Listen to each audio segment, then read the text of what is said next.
Valentine's Day is just around the corner, and I am ready to spread my love of watercolor painting. If you're wanting to add a special personal touch to your Valentine's Day gifts this year for your family, friends, and loved ones, but don't want to spend hours doing it, then you are in the right place, because I am about to show you how you can paint 3 super simple but beautiful Valentines that are so quick and easy, you'll be done in no time.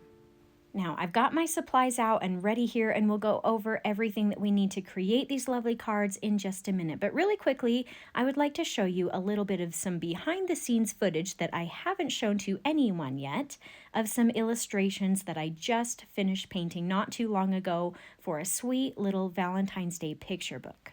This project is actually the 6th book that I have illustrated now. It's been a lot of fun, but it also took a lot of time to do this, and I just want to show it off a little bit.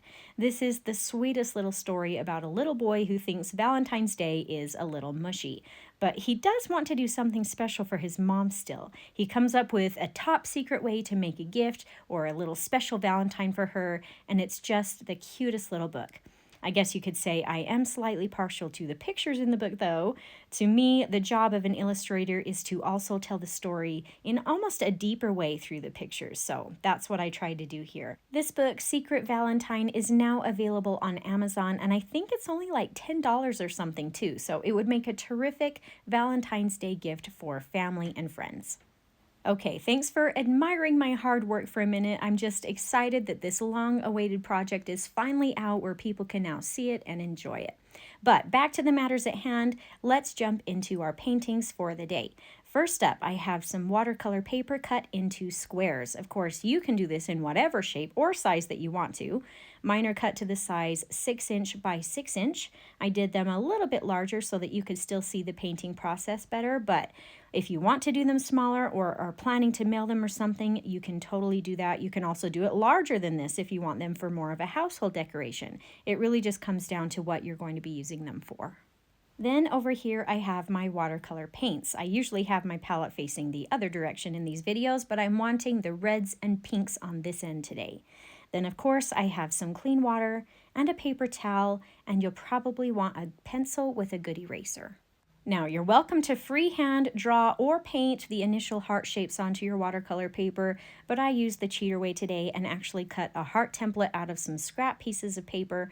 Actually, this is from the cover of an Arches watercolor pad, but you know what? It works. And then I can just reuse the same template over and over again, and it personally saved me a lot of time, especially if you're wanting to paint more than 1 or 2 of these cards.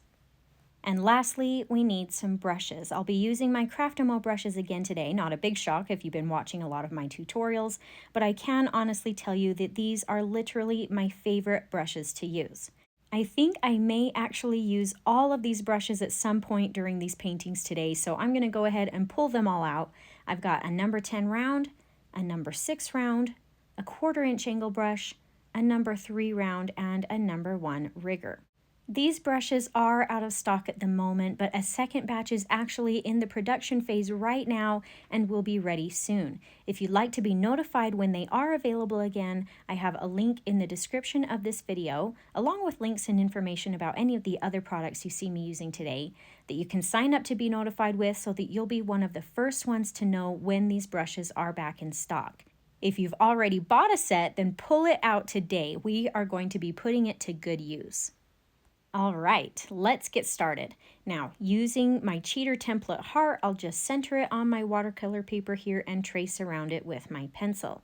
I'm doing this fairly dark so that you can see what I'm doing, but I recommend tracing this or drawing this as lightly as you can.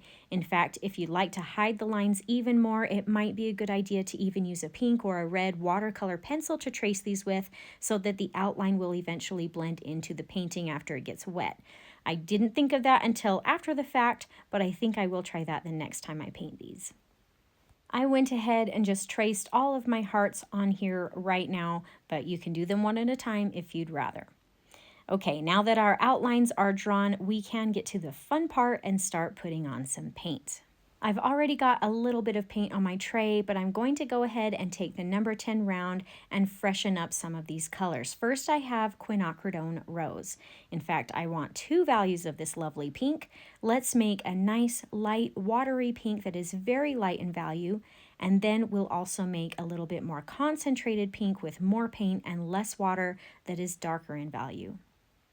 So what we're going to do here is paint a nice, pretty, light pink flower off to one side of the heart.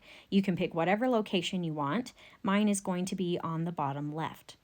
And then using some of this very light, watery pink color, I'll take the large round brush and push down on the bristles and maybe even pull it out just a little bit, creating the first stroke of the petal.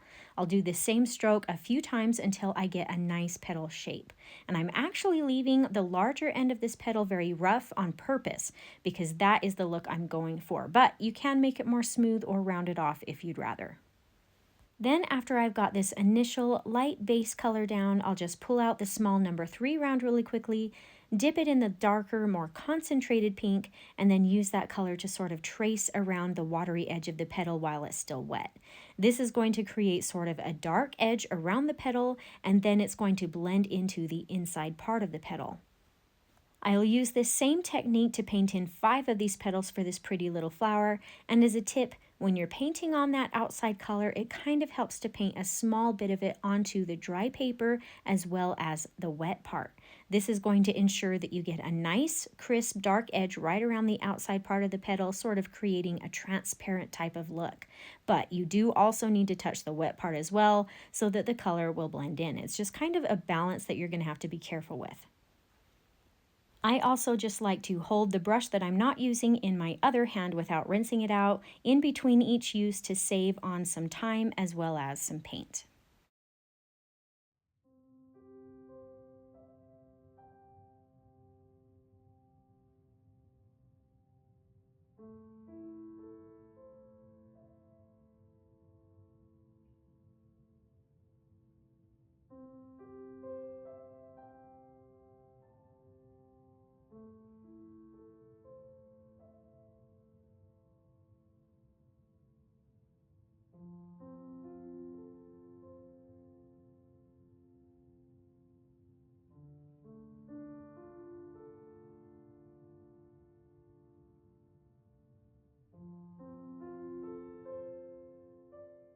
All right, that's a pretty flower, isn't it? It's a great start to this little card.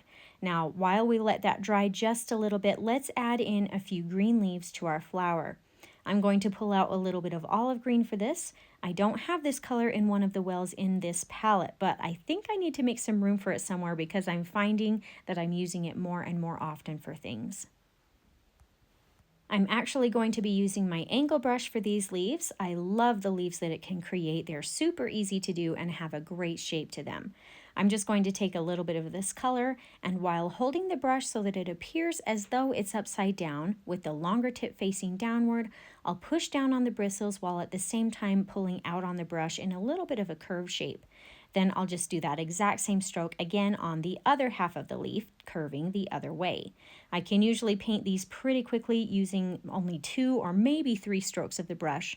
I'll paint probably 4 of these leaves and call it good.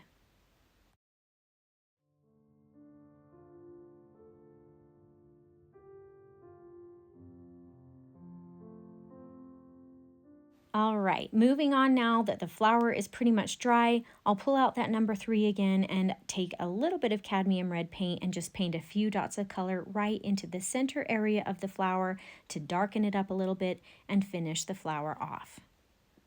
Now let's switch over to the rigger brush and use that same cadmium red color to paint along the pencil line of the heart.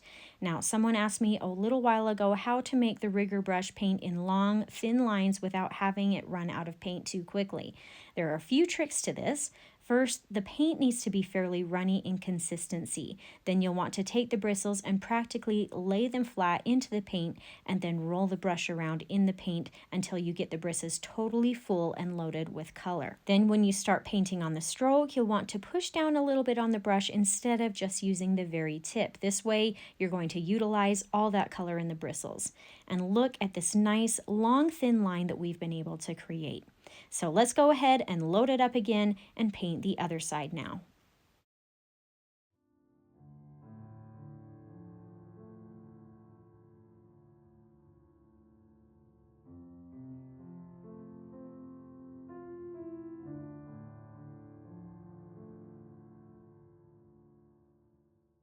Okay, this looks pretty good. I mean, it's actually probably nice enough that you could leave this card how it is if you want. But I'm actually going to add one more thing on mine. Let's pull out the number 6 brush now and load it up with some of this nice Quinacridone pink color and make some brush strokes, actually more like brush stamps, around the edge of the heart. The great thing is that these are so super easy to do and they only take a couple of minutes. After my brush is loaded with color, I literally can just lay the bristles down on the paper, pressing down just a little bit to create a stamp of the bristle shape, which to me kind of looks like leaves or little petals, whatever you want to call them. I start them out a little bit smaller by only pressing down onto the paper a little bit. Then I gradually start pressing down a little more to make them a little larger in size on the hump of the heart, and then I'll make them small again as I get to the center. I'll do this on both sides, and I'm telling you, when you get the stroke figured out, it is super easy to whip this out, and it really adds something special to this little Valentine. I hope you're enjoying the tips that I have to share with you today on different ways that you can paint some pretty little Valentines. Make sure you don't forget to subscribe if you haven't already so you don't miss out on any of my new and upcoming tutorials. I like to put out a variety of skill level paintings so there's something for everyone.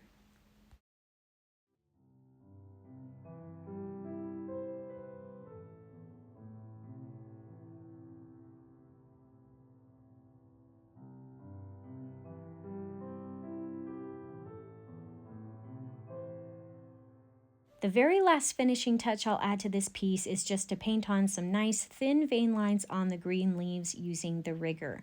And I'm actually realizing I used every single brush on just this one Valentine, so that's kind of fun. Now, some of my pencil lines are still visible, so when this is completely dry, I'm going to erase and clean up what I can. Now, moving on to the second card, I want to paint a nice light pink wash of color on this one to start it off. So I'll pull out that large number 10 round again to help out with this, and I'll first paint a wash of water alongside the inside of the penciled heart outline. Now, my water is slightly tainted, but that's okay. It helps you see what I'm painting a little bit better, and I'm going to be adding some more color on here anyway.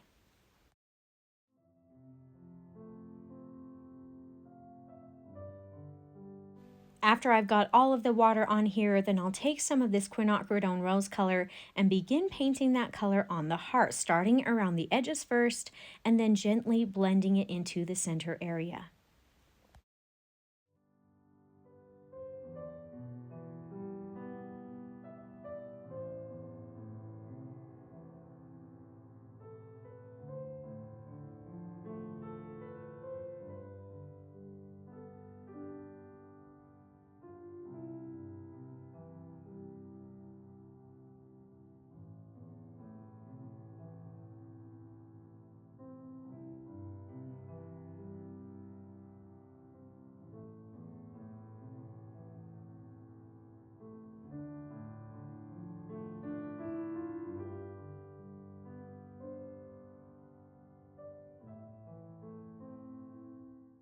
I kind of like the idea of having the edges of this heart slightly darker in value than the center, so I might even add a little bit more color in here to emphasize that a little bit more.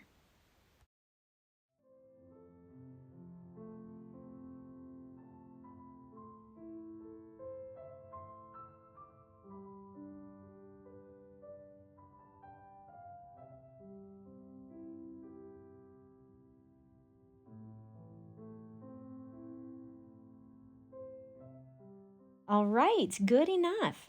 Now I have a plan to paint on some little rosebuds as a pretty accent to this card, but they're going to overlap the heart a little bit, so I need this to completely dry before I can do that. So in the meantime, I'll just set this off to the side, let it dry, and while we wait so we don't waste any time, I'll start working on the third card.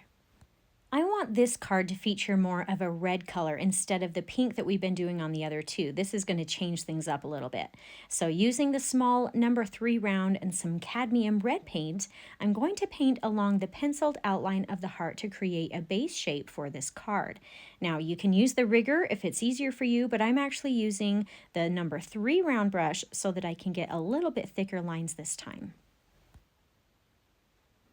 So now here's the fun part with this card. We are going to paint another heart shape within the first one. The plan is to have several lines in here that create this outline heart shape. The look is going to just be sort of loose and fun, so don't stress too much about having them perfect in shape or even in their spacing.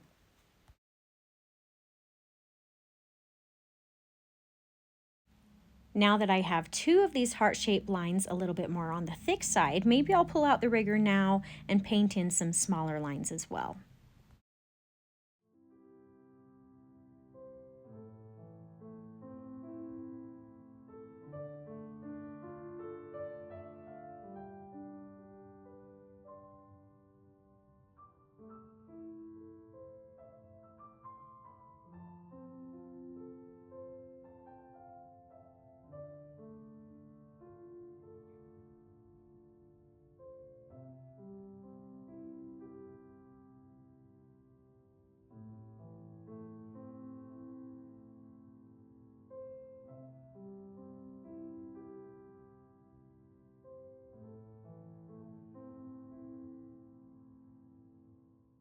Okay, that's kind of a fun, playful look. Now you can leave this just as it is if you prefer, but I think I'm going to fill in the center part of the heart by taking sort of some watered down or lighter valued cadmium red, and then I'll paint that in using the number 10 round.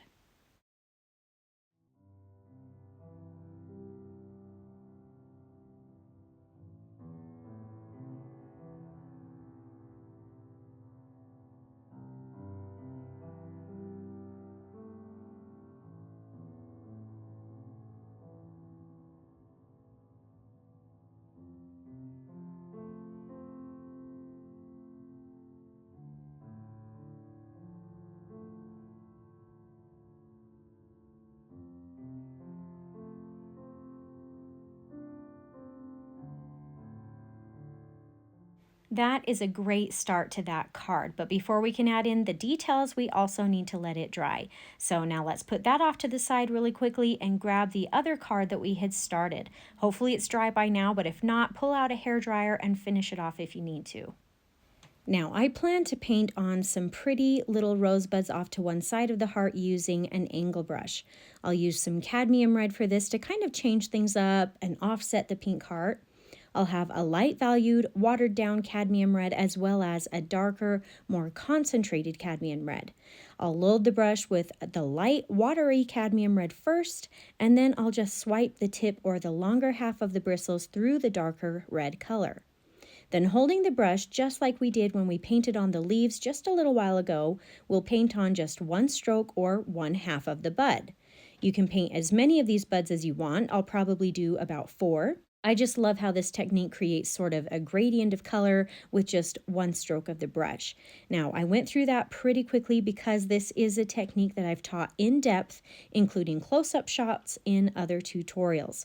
So if you feel like you need a little bit more instruction for this, I'll leave links to those tutorials in the description of this video. Now, after you've got that first half of the flower bud on here, you'll want to let it dry completely, and then you can add on the second half of them using the same technique. You'll just curve it in the other direction.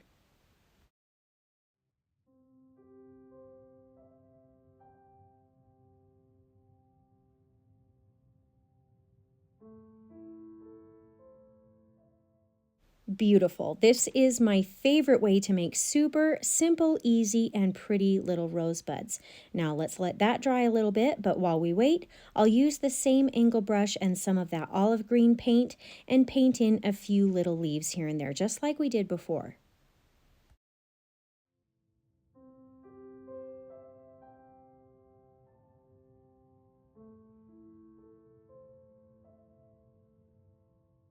Now using the rigger, I'll take some green paint and start adding in some nice little thin stem lines onto the base of the rosebuds.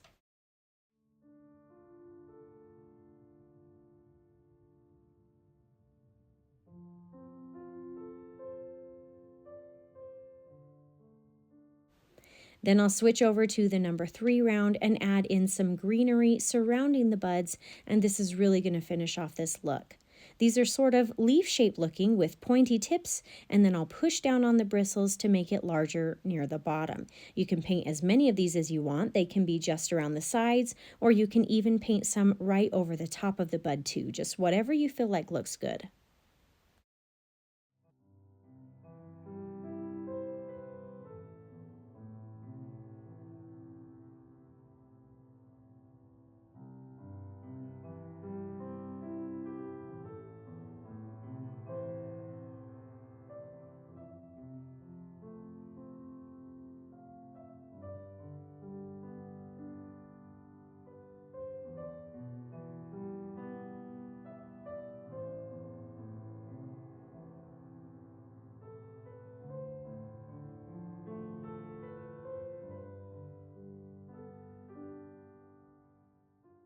In fact, now that I've got more greenery on here, I'm going to add one more little leaf off to the side here as well.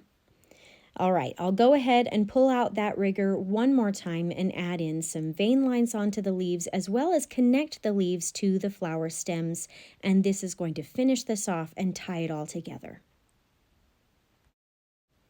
Again, this card really wasn't super difficult, especially after you've got the hang of the brush strokes. You can whip this out fairly quickly after a bit of practice. And even though it's fairly simple, it looks really beautiful.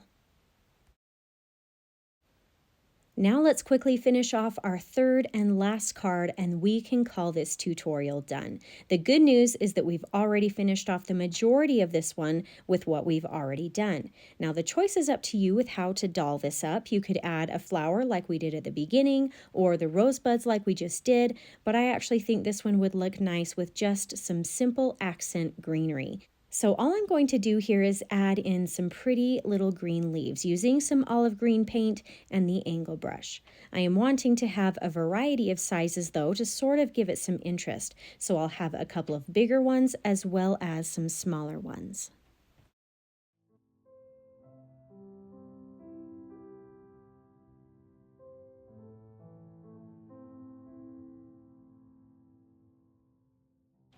Then I'll take the smaller brush and tie these together with a little bit of a stem. And I'm also going to add in some vein lines after the leaves are all dry. Very simple, very easy, but also very beautiful. I hope that one of these styles is something that you like and would want to try and maybe feel like is within your skill level.